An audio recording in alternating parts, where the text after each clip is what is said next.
Hola, ¿qué tal están? Buenas tardes, bienvenidos a esta nueva edición de Eusko Ikaskuntza.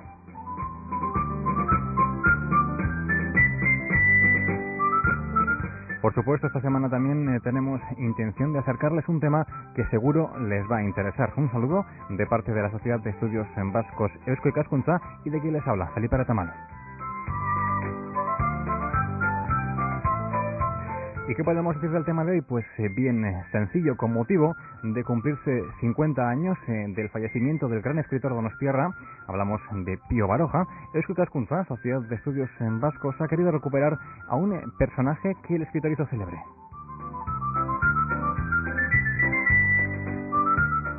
Personaje literario y personaje de carne y hueso. Hablamos de Eugenio Aviraneta Ibargoyen.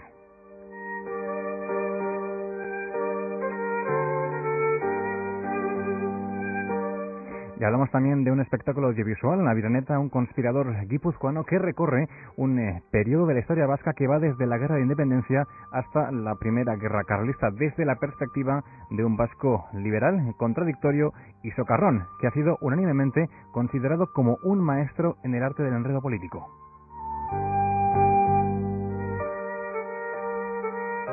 Entre nosotros dos invitados que enseguida vamos a presentar, dispuestos y prestos, por supuesto, a hablar sobre la figura de Eugenio Aviraneta Ibargoyen. Pero antes, nuestro compañero Jan Martija nos intenta acercar, aunque sea a grosso modo, pues la figura de este personaje. Lo escuchamos.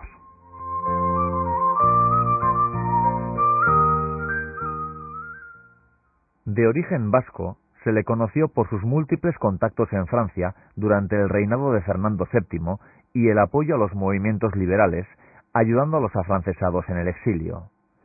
Masón, estuvo envuelto en casi todas las intrigas contra los moderados durante el reinado de Isabel II y cualquier atisbo de vuelta al absolutismo. Especialmente activo contra el Estatuto Real de 1834 y apoyando el fin de la regencia de María Cristina de Borbón. Bueno, y como decíamos, pues directamente vamos a decirles o vamos a conocer quiénes nos acompañan en este programa dedicado a la figura de Eugenio de Aviraneta. Por una parte, comenzamos por la izquierda, Juan Aguirre, socio de Eusko Ikaskuntza, escritor y periodista. Juan, eskerrik asko etortzeagatik. Hola, Felipe, muy buenas. Y también una voz muy conocida por los seguidores de esta cadena de radios, Paco Sagarzazu. Bienvenido. Muchas gracias por los antiguos seguidores, seguramente, ¿eh? Yo creo que, todavía quedarán muchos de entonces, afortunadamente, vamos. Digo bienvenido porque es como si regresaras a casa, incluso te sonaban algunas cosas que estabas viendo, que habías visto. Es verdad, yo creo que desaparecí de aquí, de Radio Popular, de Herri Ratia, pues hace, como le comentaba Juan, yo creo que 13 años o una cosa así, o 14 años, ¿no? Entonces, desde entonces no había vuelto y me he encontrado con que casi todo sigue igual.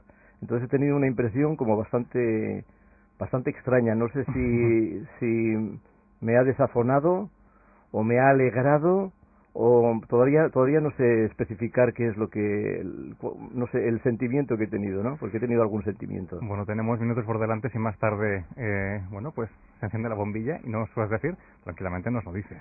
Que para eso te hemos invitado, para hablar. Muy bien. Pues el tema que hoy nos reúne es precisamente la figura de un conspirador guipuzcoano. La gente a lo mejor puede decir, estos periodistas saben de todo, hablan de la obesidad un día, el siguiente día del euskera, hoy de Aviraneta. Servidor conocía a Aviraneta por el nombre, se ha tenido que documentar y bastante mediante un libro de Pío Baroja, Aviraneta, o La vida de un conspirador. Enseguida hablamos también de este libro porque viene a ser, Juan, si no me equivoco, una síntesis, ¿no?, de una serie de novelas que el mismo Pío Baroja escribió en su momento.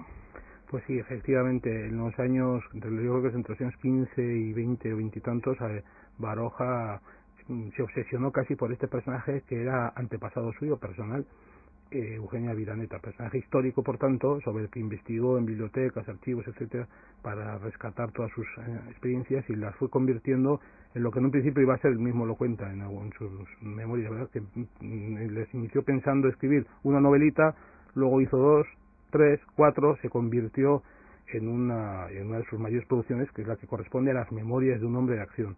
En total 22 novelas que Ortega decía que Baroja las sacaba con riguroso ritmo zodiacal, es decir, todos los años una.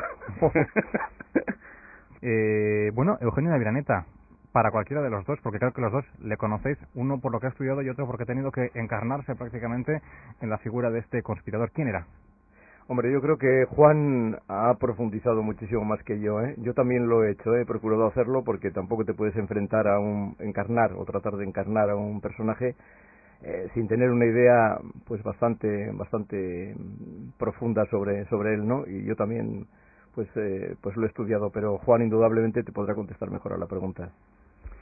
Bueno, Aviraneta ha pasado a la historia por lo menos como el paradigma del conspirador decimonónico, ¿no? Es decir, ese hombre que mediante sus intrigas, mediante sus tejemanejes, era capaz pues de alterar el gobierno de la nación o acabar, como fue su gran obra, con el carlismo al final de la Primera Guerra Civil.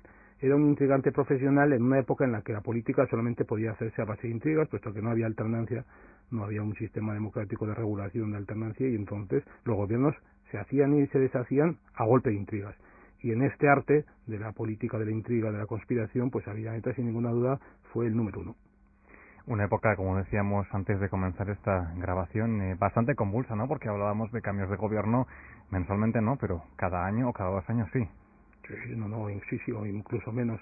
A partir ya del momento en que, sobre todo, que ya el liberalismo gana la partida tras la guerra civil, la primera guerra civil carlista, ya entonces ya entra en la segunda parte, que es la segunda parte un tanto desquiciada que domina todo el siglo XIX, que es la alternancia entre liberales exaltados o liberales radicales y liberales moderados, ¿verdad? Siempre esto se visualiza muy bien a través de los famosos bailes de la reina Isabel, ¿no? Que un día bailaba con un espadón y quería decir que al día siguiente ese espadón iba a ser primer ministro. Sí, pero bueno, pero esto no es mito, es no, eso es real. Es real. Eso es real. Yo lo había oído, pero no me lo creía, francamente. Es real, ¿no? Sí, es real. Es sí. increíble. Y cuando no bailaba la señora, pues entonces entre ellos mismos intrigaban unos contra otros hasta conseguir levantaban al pueblo en armas o lo que sea para derribar, todo entre liberales, unos más radicales, otros menos. Y efectivamente los periodos eran cortísimos.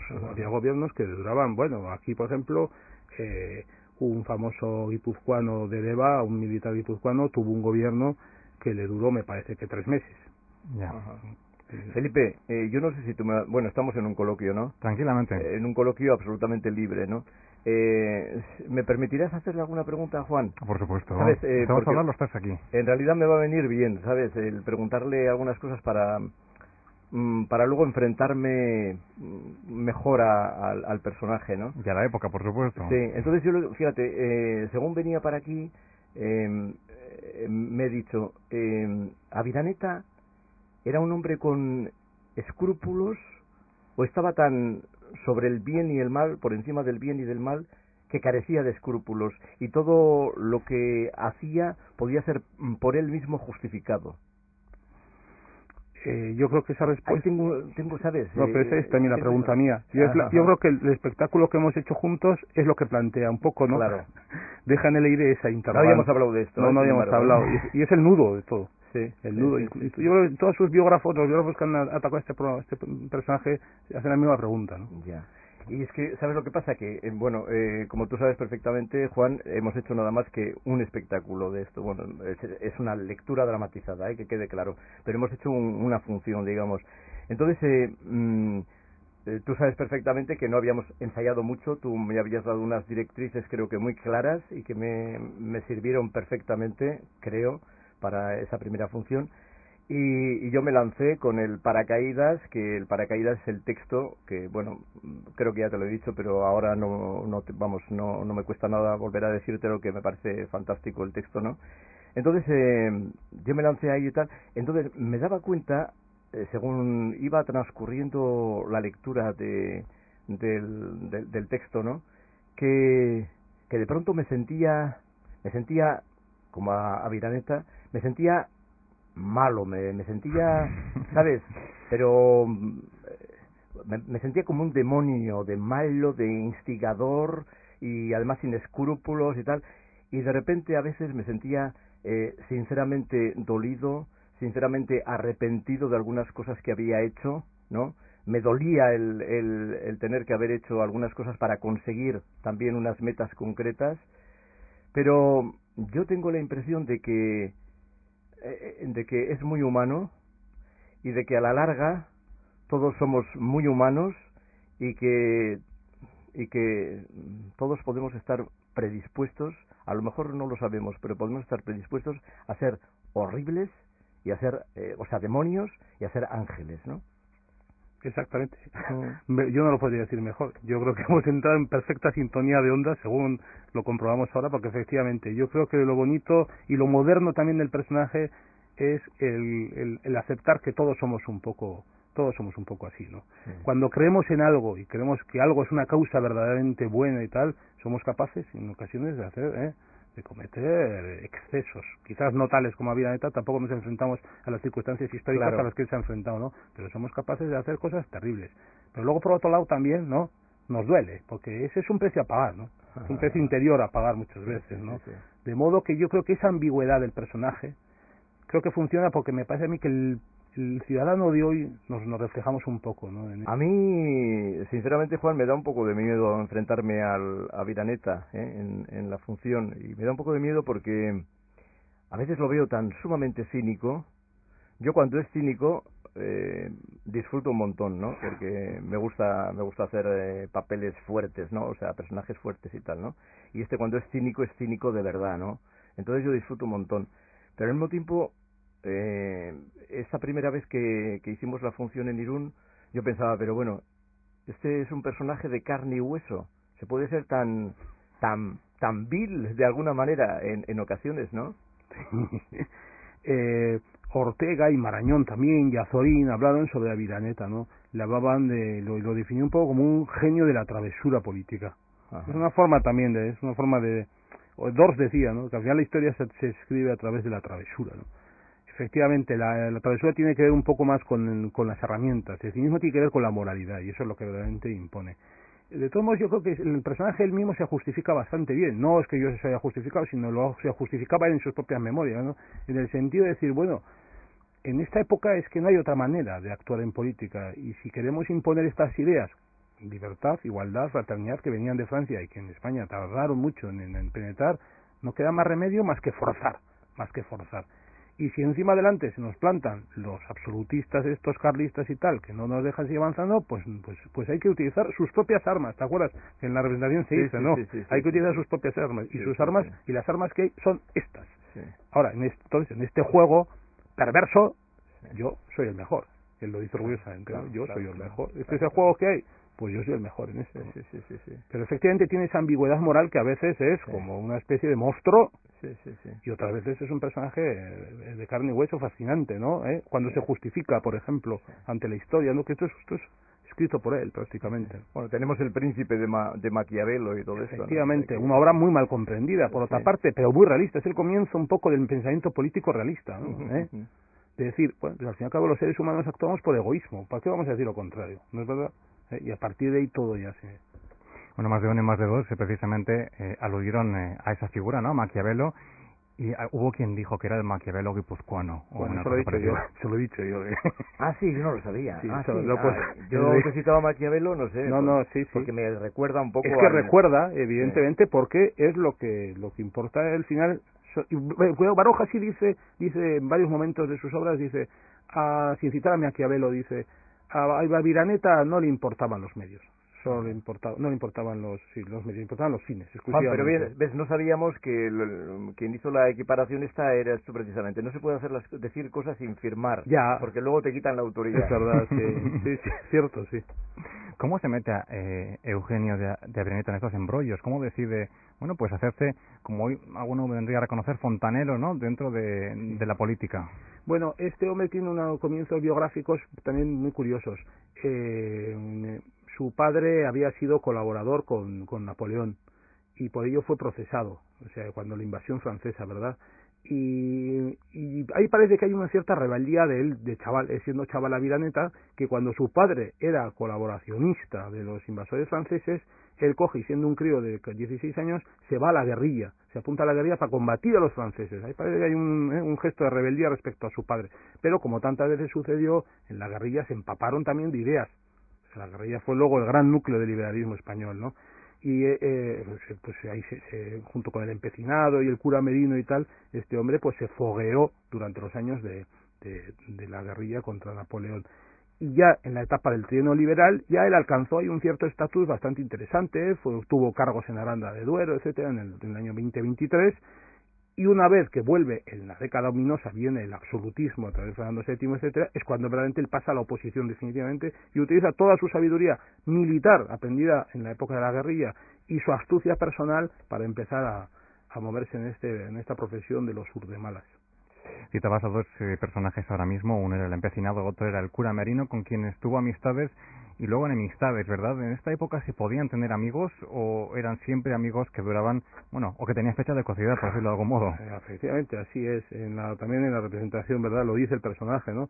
Eso fue un fenómeno muy clásico. Durante la época de la resistencia guerrillera a los franceses, ahí se creó una gran coalición patriótica en la que, bueno, pues ahí había de todo. Yeah. Una vez que a continuación de la retirada francesa, Fernando VII da el golpe de timón y vuelve al sistema absolutista, se carga la Constitución de Cádiz, etcétera, ahí se divide el país en dos, y también las que habían sido integrantes de la guerrilla. Por un lado quedan los liberales que combaten al absolutismo, caso de Aviraneta, caso del empecinado, y por otro lado los que se integran en el sistema absolutista como Zumalacárregui, también nuestro Zumalacárregui pertenecía a esos militares que luego se quedaron con el absolutismo y habían combatido a los franceses.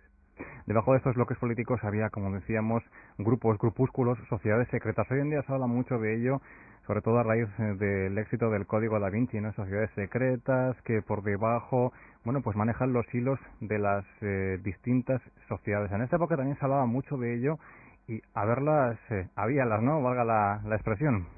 Sí, bueno, es que entonces todavía la época de las sociedades secretas corresponde a un periodo en el que todavía no existen partidos políticos, ¿verdad? Entonces se crean esas sociedades patrióticas de un poco al estilo francés, un poco con los jacobinos, los Cordelier y todos estos. Entonces un poco aquí se crean también esas corrientes de sociedades patrióticas que luego, una vez que Fernando VII cambia de chaqueta e impone un régimen absolutista, se convierten en sociedades secretas. Yeah.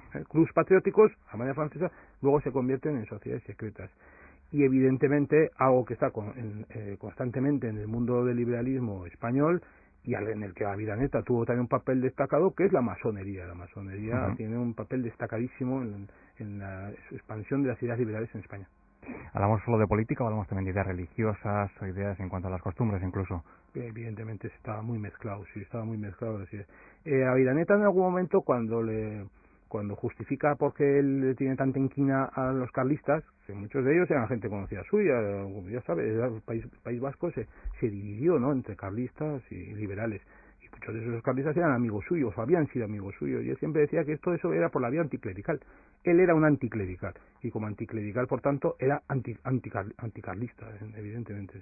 Bueno, masón en un principio, luego más tarde los criticaría duramente también. Efectivamente, sí, ya veo que has leído bien el libro de Pío Baroja. Sí, había que ponerse en circunstancias. Merece la pena, ¿verdad, Felipe? Desde luego, la verdad es que una figura, como decíamos, poco conocida, poco reconocida. Precisamente esa ausencia de esta figura en los libros de historia, por lo menos en los que sintetizan mejor o peor estos pasajes de la historia vasca y de la historia española, por otra parte, por supuesto, llama la atención, ¿no? Viene a serlo a lo mejor porque se ha fabulado demasiado en torno a su figura y se ha exagerado su importancia, o precisamente porque es uno de esos personajes que ha permanecido en el anonimato. Bueno, es que sobre esto hay también un aspecto muy curioso en el caso de Aviraneta.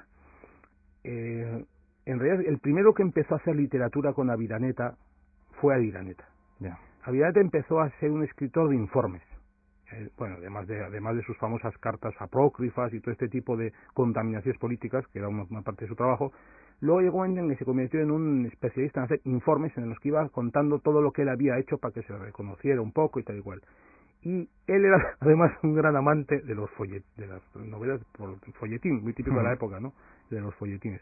Entonces él, según fue escribiendo su vida, poco a poco la fue decorando, la iba ensanchando con adjetivos y con descripciones, y entonces él, en cierto momento, sus memorias son auténticas novelas, además a veces un tanto disparatadas, en las que se pone a contar cosas que no vienen al caso en lo que tendría que ser un puro memorial político, ¿no?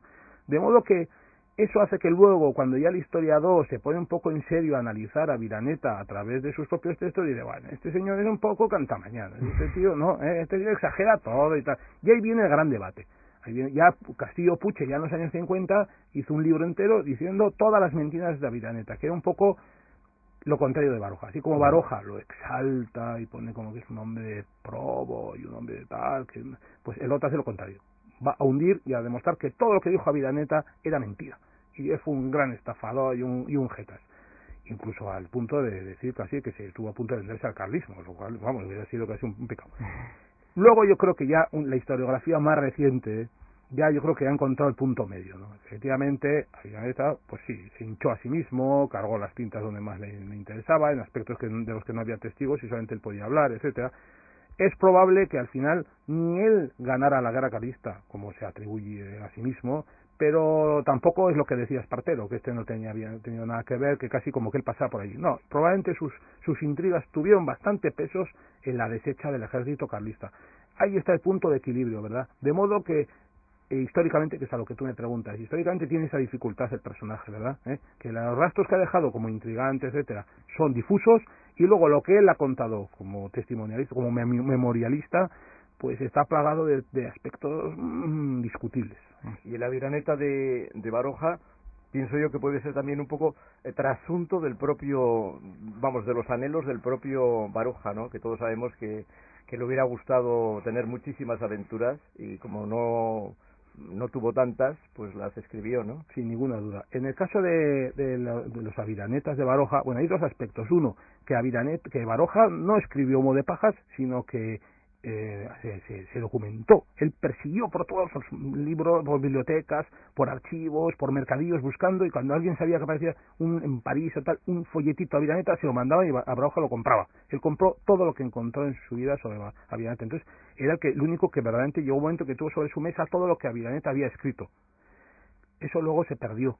Durante la guerra civil bombardearon la casa de Pío Baroja y se perdieron muchos documentos que se sabe que Baroja los utilizó.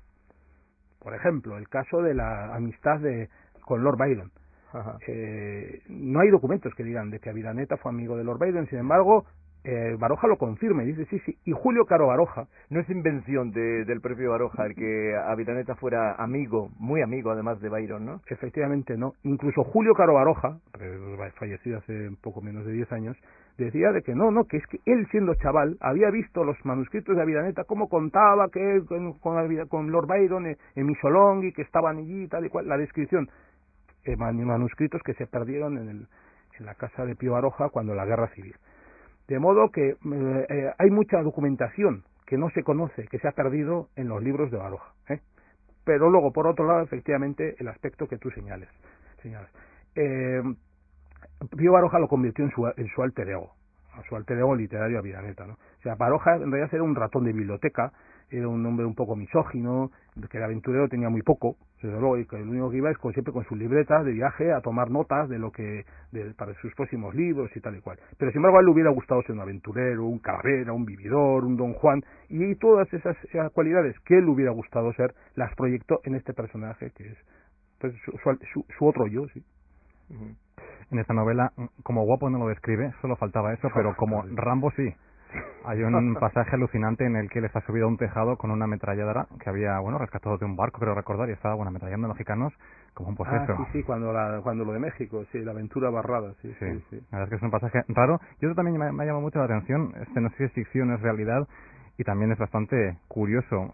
Se quiso estudiar el cráneo de Aviraneta mediante el método Gall y Spurgeon, que vendría a ser algo así como ver si efectivamente su cráneo estaba lleno de recovecos para poder demostrar o no pues el carácter conspirador o conspiranoico de este personaje. Aquello fue una corriente de aquella época, no se dio solamente en Aviraneta. De hecho ya sabéis que la cabeza de Goya desapareció, la cabeza de Zumalacárregui desapareció también. Había la creencia de que todas las personalidades excepcionales tenían una cualidad cerebral especial y que se situaba en una parte, etcétera, del cerebro. Entonces era interesante y efectivamente pidieron, cuando estaba condenado a muerte, una de tantas veces que estuvo condenado a muerte, unos médicos dijeron, oiga, por favor, cuando se carguen a Aviraneta, mándenos la cabeza. ¿Cuántas veces estuvo en prisión Aviraneta? No se puede decir, ¿no? No se puede decir, no se sabe ni cuántas veces. Según él, muchas, seguramente, ¿no? Según él, muchas. Sí. Porque entra y sale, o es lo que parece, por lo menos. Sí, constantemente. Luego tiene una cualidad, también hay que reconocer que esto que hablábamos antes del genio travieso, hay que reconocer que parece un fenómeno. En Madrid, por ejemplo, lo meten en la cárcel y ¿qué es lo que hace? Organiza una conspiración dentro de la cárcel. una conspiración dentro de la cárcel para que empiecen unos presos contra otros a liarse a bofetadas. Y entonces ahí está el lío que se arma, que él al final dice: alcaide, ¿quiere que esto se solucione? Sáqueme a la calle y se solucione. Y efectivamente le abren la reja y la cárcel se volvió a ser un remanso de paz. Lo mismo sucedió una vez que le llevaban preso a Canarias. Organizó un motín en el barco. Y entonces, una vez que el motín estaba ya en armas y el capitán del barco estaba absolutamente acongojado, él dijo: no se preocupe, usted me suelta a mí, me promete que cuando llegue a Canarias me va a soltar y el motín se acaba. Vale, punto. O sea, que le apasionaba enfrentar a la gente, indudablemente, ¿no? Era un arma de defensa, fíjate, éramos situaciones también límite, pero eso demuestra un conocimiento de las personas increíble, indudablemente. Sí, un conocimiento de la gente muy grande, sí.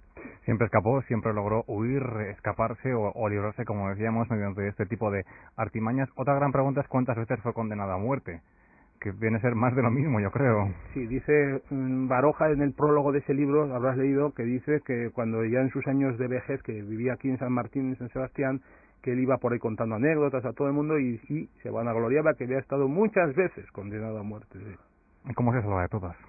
Porque nadie más se salvaba prácticamente. Vemos que todos a su alrededor van cayendo, uno preso no sé dónde, otro preso allí, sí. Fusilados. A buenos amigos también había que saber tener. La masonería ayudaba, desde luego, eso también lo reconoce, que la masonería le ayudó en muchos momentos de salir de situaciones de apuro, sí. Porque él muere de viejo y pobre, él no le mata a nadie. No le mata a nadie, murió junto al brasero tranquilamente leyendo novelitas de folletín. Con 80 años murió, me parece, ¿no? Sí, no, antes. 80 creo que cumple, ¿eh? Sí. Creo que sí. En el 72, y había nacido en el 92, 60. No, perdona. Vamos a ver... 72, 72, eso es, 80, eso es, sí. 80. Sí, efectivamente, tenía 80 años en su 72, testamento. 90, sí. Eso hecho el día 5 de abril del 83. Sí, 80 años, pues fíjate, para la época era una persona. Claro, tú decías lo de 60 porque a los 60 es cuando se casa. Eso es verdad. A los 60 se dice que no se había comido una rosca en su vida hasta que se casó y entonces cuando se casó ya tenía 60 años. Sí, pero a lo mejor tampoco se había puesto en ella, ¿no? 60 años yo no sé si se comería mucha rosca. Yo tampoco. Ese es otro aspecto también muy cómico de su vida, porque tampoco su mujer la encontró de cualquier manera. Una compañía, bueno, él era una francesa o algo bárbaro, sí. Todo lo que tiene que ver con Francia él se entusiasmaba. Entonces una compañía de ópera vino a Madrid en unas fiestas y la soprano, la primera cantante, debía ser una cosa horrorosa. Todo el mundo, todo el pueblo llano madrileño la tomó contra ella y la hicieron picadillo en el escenario. Tuvieron que suspender la función. Entonces él fue al camerino y le dijo: señorita, no se preocupe, usted no tiene ningún futuro en la canción, pero yo me voy a casar con usted. Y esa fue su mujer. Sí, una tal Josephine. Sí. Josefina, ¿no? O sea, pero poco más se sabe sobre su historia, ¿no? Como pareja, mejor dicho, o sí, no como sé. Conquistador. Sí, yo creo que según se intuye también las cartas de las tías de Pío Baroja y tal, no debía caer muy bien ella. Igual era ella un poco señorita tildada francesa, ¿no? Parisina y tal. Sí. No debía caer muy bien ella, ¿no? Tánger, Gibraltar, Egipto, Grecia, México.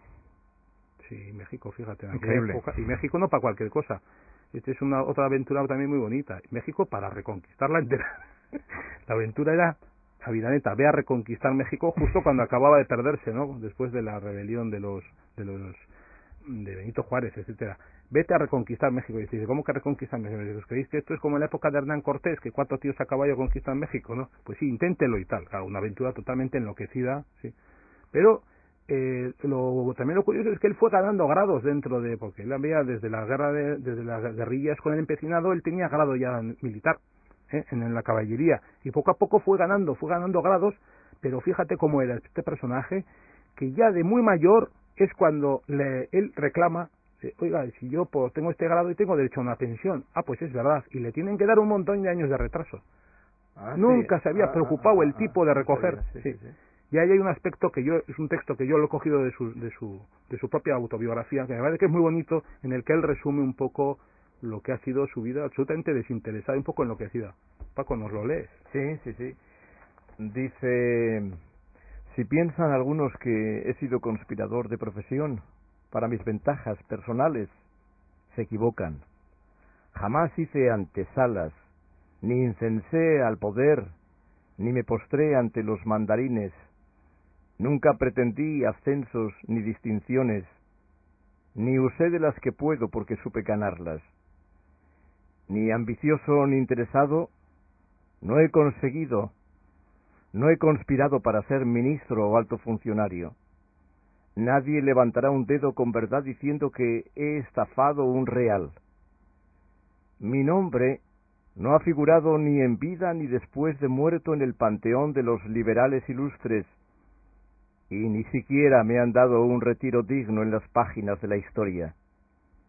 Pero ¿qué me importa a mí todo eso, cuando, aún hoy, 134 años después de mi muerte, soy capaz de volverme a reunir con un puñado de amigos aquí en esta sala, y cuando todavía hay miles de lectores que disfrutan de lo lindo leyendo los 20 y tantos libros que me dedicó Pío Baroja?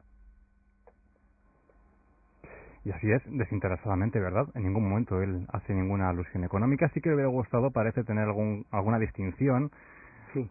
o que se hubiera hecho público de algún modo que él, bueno, pues había estado ahí precisamente en esos momentos, Sí. pero de dinero nunca habla. No, al contrario, se da un caso tan curioso como que al final de la conspiración que terminó con la Primera Guerra Carlista, el abrazo de Vergara, él hizo cuentas de todo lo que había utilizado, le sobraban 133.000 reales, no sé cuántos, y él va y los devuelve y todos y da las cuentas perfectas de todo lo que él ha usado, cosa que en aquella época yo creo que sería totalmente desusada, ¿no? Después de una conspiración, dar cuentas y decir, oiga, me ha sobrado esto. Creo que le es importante y le gusta que ser importante, ¿no? Digo importante en el sentido de que es un cerebro Sí, increíble, ¿no? sí, lo que dice Felipe es verdad. A él sí que le hubiera gustado que le reconocieran, ¿no? Que Ajá. hubiera tenido un cierto reconocimiento. Cargos Claro, es verdad claro. que nunca quiso cargos, pero un reconocimiento de que este señor ha sido algo y ha escrito una página en la historia de este país, eso sí que le hubiera gustado tenerlo, sí. Sí. Su papel lo hemos mencionado antes dentro de la Primera Guerra Carlista y más concretamente en la consecución del abrazo de Vergara. Decíamos, a lo mejor se ha exagerado un poco, puede que no tanto, o nunca lo sabremos, que es otra de las posibilidades, pero aparece en ella el famoso Simancas, que es una especie de documento alucinante, por otra parte también, que él empieza a distribuir por ahí para intentar acabar con la fama o con el poder que estaba obteniendo Maroto en aquellos tiempos. Sí, él utilizó una doble táctica. Por un lado, exaltó a los exaltados ya de suyo, carlistas, contra Maroto, diciendo que Maroto en realidad quería acabar con el rey y que era con a través del Simancas, haciéndoles creer que Maroto era masón, no solamente un masón de a pie, sino un jefe de una logia nada menos, ¿no? Entonces claro, eso a estos les puso verdaderamente fuera de sí. Y luego por otra parte intoxicó a los moderados, a Maroto y los suyos, diciéndoles cuidado que estos, casi diciéndoles no, sino transmitiendo la información a través de sus comisionados y sus espías y tal, cuidado que los exaltados os van a cortar la cabeza en cuanto puedan. Entonces claro, ¿qué es lo que consiguió? Pues que se enfrentaran unos contra otros y que al final Maroto intentara rápidamente acabar con la guerra porque veía que su cabeza peligraba. Y este episodio es el que se lleva después a la consecución, como decíamos, de la reconciliación, no a lo mejor, pero sí del abrazo, por lo menos, el abrazo de Vergara, como decíamos. ¿Cuál fue su relación con Espartero? Porque también parece que hay de diferentes episodios, ¿no? Sí, pasaron diferentes etapas. Y Espartero lo utilizó, bueno, es lo que siempre pasa este tipo de personajes, ¿no? Como Aviraneta, que yo creo que, bueno, son utilizados por el poder y luego, pues, se convierten en personajes un tanto molestos. Espartero nunca reconoció que Aviraneta había intervenido en el abrazo de Vergara, sino que se lo atribuyó exclusivamente él. Y a partir de ese momento ya Aviraneta le tuvo una inquina horrorosa a Espartero, sí. Lo hemos dicho ya, pero él no trabajaba solo, tenía una serie de colaboradores o adjuntos, coadjuntos, espías, era una especie de empresa, ¿no?, dedicada al espionaje prácticamente. Sí, no, totalmente, era una empresa, sí. En realidad los gobiernos, es curioso, los gobiernos le llamaban los primeros ministros y le decían, a ver, sobre todo ya estamos hablando ya de una etapa posterior, evidentemente, ya cuando el régimen liberal, porque luego fue cambiando, a partir de la Constitución del 34 ya se fue volviendo cada vez más moderado, incluso al servicio de los gobiernos que iba más con sus ideas, y le decía, a ver, a Aviraneta, ve y conspira, toma este dinero y organiza aquí una u otra, sí, y él era un encargado de ir a conspirar, un profesional de la conspiración, sí. Pero como decíamos, con ideales, ¿no? Nunca hubiera conspirado en contra de lo que él creía. No, efectivamente, sí, era un conspirador por ideales, sí, eso está clarísimo, sí. Estamos en una época de la historia, como decíamos, bastante convulsa, en la que surgen términos como el de nación. A la hora de hablar de nacionalismos, hablando de vasco, por supuesto, ¿qué podríamos decir de Aviraneta? Es que Aviraneta pertenece a una etapa en que todavía no había nacionalismos. Ya. Entonces él no hubiera entendido. Aviraneta, si lo trasladamos aquí, no hubiera entendido de qué se estaba hablando. O sea, Aviraneta era un hombre que luchaba no por una... no cuando Es más, yo creo que esta generación, hombre, yo no soy un especialista tampoco en esto, ni un historiador, pero cuando ellos hablan de patrióticos, por ejemplo, en realidad están hablando de unos valores, no hablan de ese concepto de mi país, de mi patria, no, están hablando de valores, ¿no? Sociedades patrióticas, tú has mencionado, ¿no? Las sociedades patrióticas quiere decir sociedades defensoras de la libertad, de la fraternidad, de la igualdad, de unos valores acuñados hasta la Revolución Francesa. Eso era lo que era para ellos verdaderamente importante, ¿no? Los valores más que el propio concepto de patria, ni de lejos nacionalidad o el País Vasco para ellos evidentemente era una parte de España, no iba más allá, sin discusión, vamos. Estas corrientes que venían también con el liberalismo todavía no tenían esos significados, esos símbolos que pueden tener hoy en día, vamos. Es que no existe, hasta muy avanzado ya el romanticismo después ya prácticamente de la Revolución de 48, que él participó, él también estaba ahí presente, pero él ya pertenece a una generación posterior ya, en la que él no. Bueno, pero eso sucede incluso yo me ha tocado estudiar para escribir una biografía de Iparraguirre, y la idea de Iparraguirre, el cantor de los fueros, claro, etcétera, el árbol de Guernica, la visión de la nación, del nacionalismo, etcétera, en Iparraguirre es todavía muy difuso, pero terriblemente difuso, ¿sí? No hay un concepto incluso de la foralidad, que este es un tema que encaja así muy bien Iparraguirre con Aviraneta, ¿verdad? Los fueros, ¿no? Los fueros como una palanca que funcionó mucho en la guerra carlista para desactivar el carlismo, ya sabes, a través de paz y fueros y tal, y que Aviraneta también utilizó, ¿no? Se dio cuenta, y eso también en la presentación lo sacamos, ¿no? Se dio cuenta de que había una verdadera voluntad de mantener los fueros, pero por una cuestión económica, no por un idealismo romántico ni identitario, sino por una cuestión económica que interesaba y tal, y él ve que el carlismo ha utilizado esa arma, el arma de los fueros, y entonces dice, pues vamos a quitarles este arma. Y ahí es cuando vienen estas conspiraciones de paz y fueros, etcétera, ¿no? Por una forma de acabar con el carlismo. Paco, ¿cómo se prepara un personaje tan complicado como este? Con documentación, me imagino, primero. Te cuento una anécdota, en principio. Sí. Mira, en esta misma emisora me encontré una vez con un escultor que todos conocéis perfectamente. Y me dijo, así, se acercó a mí y tal en un momento, y me dijo, tienes pinta de, casi me dijo como en secreto, Oteiza era, tienes pinta de conspirador. Bueno, eso para empezar, ¿no? Entonces yo recuerdo que entonces tenía barba y bigote, ¿no?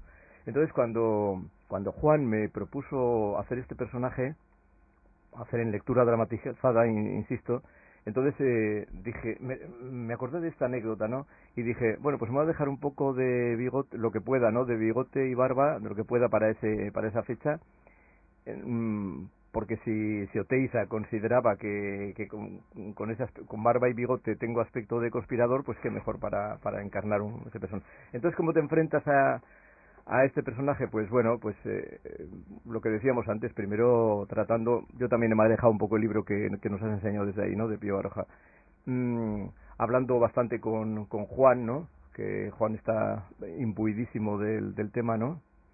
Y luego lo que te decía también al principio, que mi paracaídas es el texto, ¿sabes?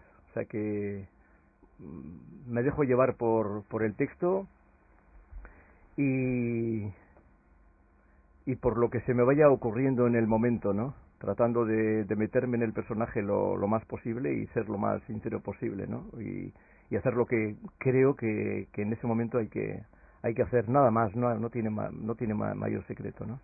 Bueno, de todos modos, que Paco está divertidísimo, está genial, porque además es un actor creativo, es un actor que no se limita a hacer lo que es esto, sino es un actor creativo y está a gusto en el papel, y la verdad es que está súper bien. Yo creo que estás a gusto, ¿no? Me pasó Nirun, que bueno, tú sabes que pues eso, habíamos ensayado, tú me habías dado las directrices, entonces yo ahí dije, bueno, a ver qué pasa, no sabía lo que iba a hacer. Recuerdo que hablando por teléfono, cuando ya nos quitábamos y tal, te dije, bueno, que sea lo que... Sí, a ver si salimos de esto. Pensados o algo así, dije, ¿no? Entonces, la verdad es que yo no sabía qué iba a pasar, ¿no? Porque, claro, no es lo mismo que estar haciendo una obra de teatro en la que ensayas durante 2 meses o lo que fue, más o menos ya sabes por dónde vas, ¿no? Yeah. Y tal. Pero esto es distinto. Entonces, yo desde que empecé a leer, ¿sabes? Me sentí como muy bien. Y a partir de ahí, yo no sé si la segunda función que tenemos dentro de poco me va a pasar, ¿no? Pero a partir de ahí, pues, y no es por hacerte la pelotilla a ti ahora, ¿no? pero la verdad es que el texto está muy bien y te da muchas posibilidades, ¿no? Y yo creo que he entendido esas posibilidades que te da, de, no sé, te da mucha apertura, ¿no? Mucha libertad, ¿no? Para trabajar, y entonces yo creo que eso está muy bien, y que yo ese día estuve, creo que bastante inspirado, muy inspirado. y aproveché bastante bien. También porque creo que la gente entra enseguida, ¿verdad? Eso es, también. Entra enseguida. Sí, es verdad, fundamental. Yo creo que estaba, o sea, que hay que tener en cuenta al público, Sí, ¿no? claro. El público entra Sí, inmediatamente. a los 5 minutos ya tienes al público interesadísimo de lo que se está contando. Sí, sí. Que eso es muy Factor importante. Importantísimo que yo olvidaba. Muy Si no está importante. el público ahí, Sí. si no se entrega el público, Claro. como tú, o No. contigo, entonces no hay Y eso nada que hacer. para el actor es fundamental, ¿no? Cuando ves que el Claro. público escucha. Por otra parte, este es un aspecto que me parece que es interesante. Sí. Está Paco con el texto, que ya hemos hablado, y luego hay una apoyatura audiovisual, por eso hablamos de espectáculo audiovisual, por darle un matiz, hay que explicarlo, que es un poco raro esta definición, en el que incorporamos materiales de época, dibujos, grabados, películas, etcétera, que nos meten un poco en el ambiente, que se proyectan ahí, detrás o en el mismo escenario, y que nos van metiendo un poco en el ambiente de la época, ¿no? Entonces es muy agradable de ver, además. Hay una parte de escuchar y hay una parte de ver que es muy agradable, más la parte musical, etcétera. ¿Cómo viste, Paco, si puedes saber? ¿Cómo le vi? ¿Cómo viste? Muy bien, yo le vi fenomenal. Yo No, ¿cómo de vestir, cómo estoy vestido? Pues, ¿cómo vestía Vianeta? Si pudiéramos pues, verle. Estuve muy bien asesorado por una persona muy enterada en el tema y tal, y creo que me han vestido muy bien. Entonces, pues eso, no sé cómo se llama, levita se llama lo que llevo. ¿Una levita? Una levita y un sombrero que también tiene, no me acuerdo cómo se llama. Un sombrero y bueno, muy la verdad es que tratamos de, cuando estuvimos con el sastre y tal, tratamos de ajustarnos lo más posible a los dibujos de la época, dibujos de la época. Yo creo que la imagen que da, así viéndolo desde fuera, es como un personaje romántico, del romanticismo, que creo que es precisamente en lo que encaja a Aviraneta. Aviraneta es un personaje puramente del romanticismo. Sí, yo creo que sí. Sí, pues, y los románticos eran capaces de lo más grande, claro, o sea, de lo más sublime y de lo más eso es. y lo más terrible por abajo, ¿no? Y como dice en la obra, los románticos no tienen creencias, no tienen opiniones, tienen creencias que nacen de lo más hondo de su ser. Claro, eso les lleva a hacer todo tipo de locuras. Claro. Impulsos, a lo mejor, ¿no? Impulsos, Incluso. sí, los románticos, efectivamente. Por lo tanto, deduzco que Aviraneta o Paco es un histrión en este caso, ¿no? O por lo menos es lo que nos podría indicar. Sí, pero es a lo que es lo que te decía, ¿sabes? Que no sabía a dónde me iba a llevar, ¿no? Yo sí, en casa me lo había preparado, por supuesto. Repito, siempre siguiendo, porque yo soy como para eso como muy obediente, siempre siguiendo las indicaciones de Juan, que es director y además tiene una gran experiencia porque ha dirigido cosas yo creo que muy interesantes. Entonces yo me dejé llevar, ¿sabes? Por el texto, y me conducía a lo que tú dices, a hacer un poco, en ocasiones un poco histriónico, ¿no? Pero en ocasiones puramente dramático también. Sí. Uh-huh. Hablamos de Aviraneta, un conspirador guipuzcoano, creo que es el nombre de esta obra, que ya decíamos se ha representado allá en Irún. Su próximo destino es el Ayuntamiento de Hernani, si no me equivoco, y después pasará por el Museo San Telmo. ¿Cuál es el fin que tenéis, o que tienes Coca Ascunza en este caso, con esta representación? Bueno, se va a representar el próximo martes, día 12 de diciembre, en Hernani, que es el lugar donde estudió de chaval Aviraneta, y por tanto tiene unos matices locales muy interesantes que se subrayan en la representación, que sean subrayados. Y 2 días después, el día 14, en San Telmo de Donosti, donde, como ya hemos dicho, vivió en sus últimos años Aviraneta, ¿no? Y este espectáculo, pues Eusko Ikaskuntza se lo ofrece evidentemente a todos los ayuntamientos, que son más de 80, con los que tiene firmado convenio de colaboración.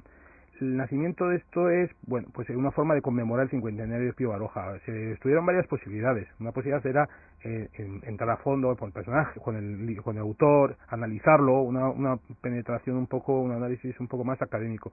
Pero se pensó que esta podría ser una bonita forma de llevar el ánimo hacia la lectura del Baroja más jugoso y más aventurero, que es el de Memorias de un hombre de acción, ¿no? Entonces, Eusko Ikaskuntza le pareció que esta era una bonita manera de animar a la lectura de Baroja, y a la vez pues de ilustrar de una forma entretenida, divertida, como si ya se está viendo, un poco traviesa, todo un periodo de la historia vasca que suele ser mal comprendido o a veces difícilmente explicable a través de este personaje. Hablamos siempre le ubicamos como guipuzcoano, ¿de dónde exactamente? Bueno, en realidad Aviraneta nació en Madrid, En Madrid. porque sus padres se habían ido a Madrid, pero tanto su padre era era guipuzcoano, su madre era guipuzcoana, sus abuelos paternos eran guipuzcoanos, sus abuelos maternos también eran guipuzcoanos, una rama era de Vergara, donde a él le hubiera gustado estudiar, en el seminario de Vergara, y otra rama provenía de Irún. Vamos a escuchar, si os parece, antes de terminar, vamos terminando ya, una canción en un CD que habéis traído vosotros, suena así.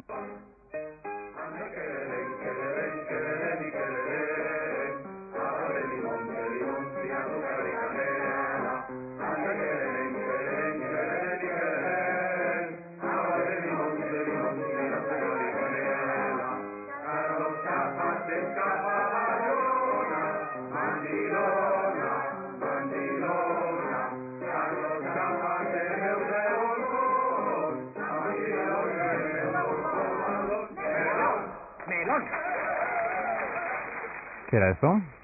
Esto es una canción de época, de los liberales celebrando que Carlos V se había tenido que ir del país y se había tenido que instalar en Bayona. Es una canción liberalona, de esta juerguista, así, muy divertida, que nosotros conocemos y hemos rescatado gracias a José Mari Tuduri Tolosarra, que es uno de los grandes especialistas en este periodo y autor de un par de películas estupendísimas sobre el carlismo, Crónica Carlista y el cura Santa Cruz. Con una expresión... perdón. No, tranquilo. Y suena, decíamos, dentro de vuestra obra. Una expresión como muy usada ahora mismo, ¿no? Anda que le den. ¿no? Anda que le den. Nos demandaban con ganas, por lo tanto. Hombre, evidentemente, claro. Juan Aguirre, socio de Euskadi Ikaskuntza, insistimos, eskerrik asko gurekin izateagatik. Hasta la próxima. Paco Sagazazu, Eugenio Aviraneta. Bueno, pues nos vemos. Vale.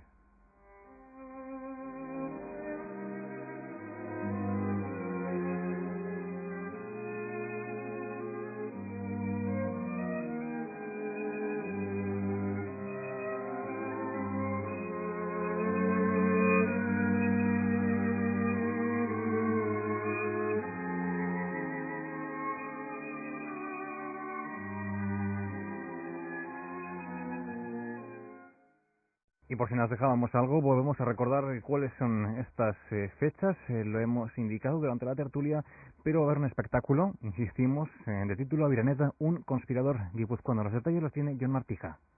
Como hemos indicado en la tertulia, Eusko Ikaskuntza ha organizado para los próximos días 12 de diciembre en Hernani y 14 de diciembre en el Museo de San Telmo de Donostia un espectáculo audiovisual titulado Avirantea, un conspirador guipuzcoano. La entrada al espectáculo es libre, esperando poder contar con ustedes y confiamos que el acto organizado será de su agrado.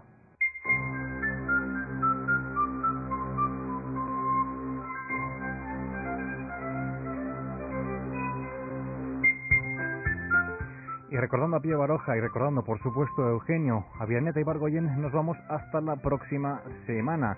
Tenemos intención, por supuesto, de regresar y además con un tema de candente actualidad entre las manos. Vamos a hablar sobre el bullying o el acoso escolar. Besterik gabe, bien bitartean, ondo izan. Hurrengo arte, agur.